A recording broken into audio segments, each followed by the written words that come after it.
Mielas moteris, mielas sekėjas, damos, ačiū, kad užsukote į mano kanalą Mystic Mama. Čia mes būrėmės apie meilę daugiausia. Ir šiandien siūlau tokią dėlionę pasižiūrėti, kodėl jis tyli.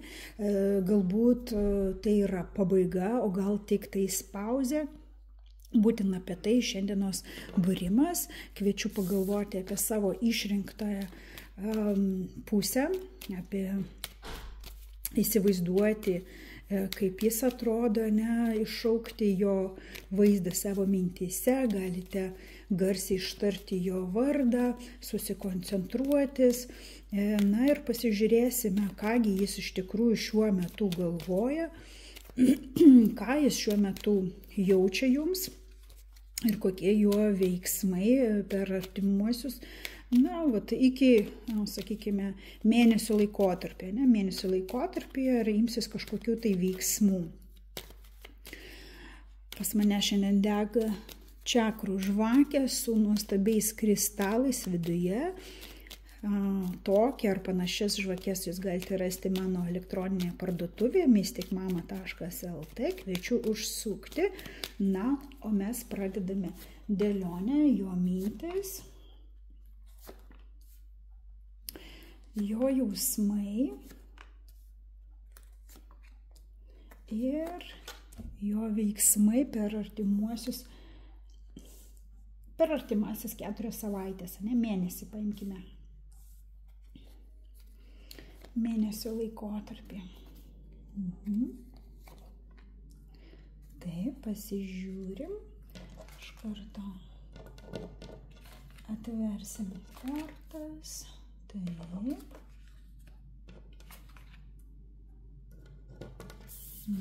Primenu, kad tai yra bendroji dėlionė, jeigu norite konkrečiai savo pasižiūrėti, tai kviečiu jau į individualią dėlionę konsultaciją. Ir norėčiau pasižiūrėti, kasgi pas mane atėjo. Iš karto jūsų kortai iškrito, reiškia, kad jūs esate pasiruošusi su manim kalbėti.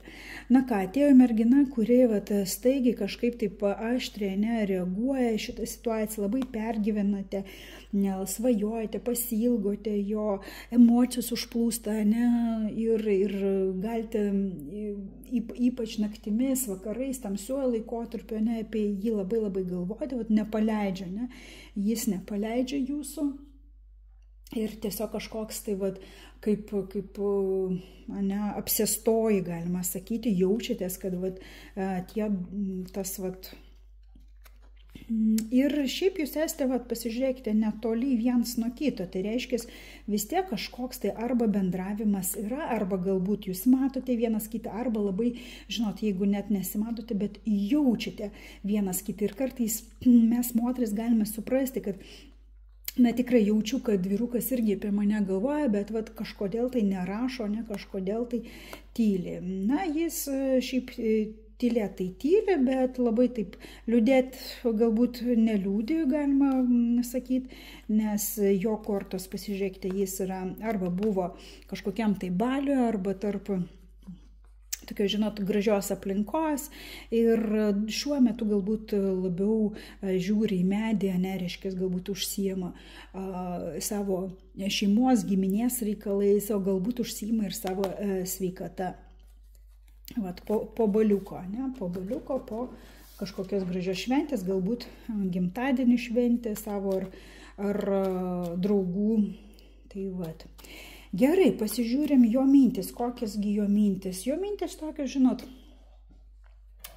jis tokiam kaip apsisprendimo laikotarpy.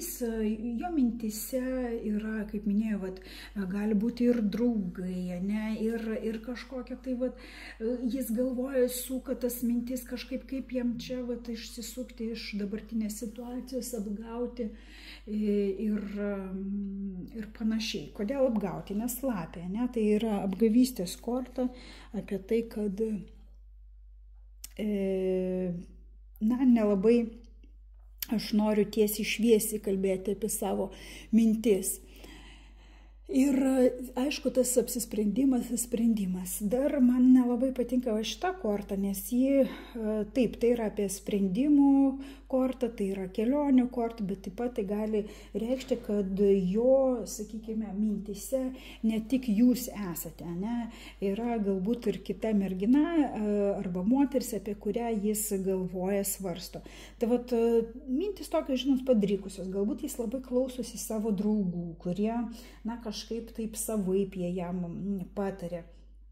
Ir tas, žinot, toks apsisprendimas, ar man eiti į naują kažkokį, tai ar man jau čia grįžti, ne, prie tos mano jau pažįstamos širdies draugės, kuri yra, žinau, yra lojali, kuri laukia, ne, va, tai ir laukia, ir jis supranta, kad jūs laukite jo kažkokiu tai veiksmu, jo sprendimo, bet jis, na, nenori jau taip tiesiogiai čia kažkaip pasireikšti, jis, vat, na, nori kažkaip taip gudriai, taip, kad jis labai gerai pasirodytų, kad iš šitos visos situacijos jis išeitų tokiu vat nugalėtų.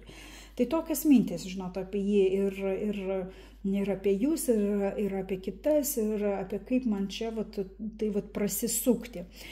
Jausmai vėlgi ne vienareikšmiški jausmai. Taip yra, sakykime, tam tikras, sakykime, aistra gaidulys, bet tuo pačiu galbūt jūs sieja vėlgi tas vat, praeities ryšys, ne, apie kurį jis galvoja, bet tai iš tikrųjų yra ir tokio vat sunkumų, neaiškumų. Nežino jis ir pats, ką jis jaučia, taip galima sakyti. Jis jaučia, kad jam reikia paimti galbūt pauzę tokią, niekur neskubėti ir išsiaiškinti, kasgi tose jo jausmuose darosi, ką aš iš tikrųjų jaučiu. Tai vat, todėl gali būti, kad ir nėra tokio vat, ne, aiškaus ir susirašinėjimo, galbūt jis delsė jums parašyti, galbūt delsė kažkaip atskleisti savo jausmus, delsė, na, paprašyti vėl susitikti, nes jis nesupranta, kas darosi jo jausmuose, jis aiškiai nežino, na, ką jums jaučia, nes tokie jausmai truputėlį sumišę, aš kaip per rūką einu, man sunku, tie jausmai tokie biški sunkesnė, ne, nėra tokio lengvumo, negalim pasakyti, kad jis, nu, toks romantiškai nusiteikęs, skraido padebesiais. Tikrai šituo atveju tikrai, na, ne. Jo veiksmai per artimuosius 4 savaitės, ne, paėmėm. Žinokit, gali būti taip, kad jis vis dėlto tęs tą tendenciją, tą vat, strategiją, kurią jis paėmė, ir jis tylės. Tylės, lauks kažkokio tai šanso galbūt, kur jis galės, ne, va, taip kažkaip apgaulingai, na, pasirodyti. Tikrai yra galimybė, kad jis nors ir tyli, bet taip slapta stebi jūs kažkur tai socialinėje erdvėje, ne, ką jūs darote, kaip jūs, su kuo jūs esate. Ir, na, laukia, kada galbūt šiek tiek pasikeis tos energijos, ne, pasikeis tą situaciją, kur jis galės tada, ne, įžengti tą savo, na, tą vat pasirodymą, kaip mes kalbėjome, ne, tokį. Bet vėlgi šitoj daly yra tam tikros kortos, kurios kalba ir apie galimą neištikimybę, mielos moteris. Tai vėlgi būkite budrios, būkite atsargios ir, na, pagalvokite, ar tikrai toks žmogus jums yra reikalingas, ar tikrai verta, na, sėdėti prie langelio ir laukti tokio vaikinuko. Nes akivaizdžiai, kaip mes ir matėme, kad jis labai neliūdi, leidžia gerai laiką su draugais ir jūsų, ne, dar mėno laukti, kad kažkas pasikeis, ar jis, kad žengs kažkokį tai žingsnį, na, tikrai per šį mėnesį jis nieko tokio vat ir nedarys. Na, paimkime dar, mielos merginos, kortos patarimą jums, ką daryti.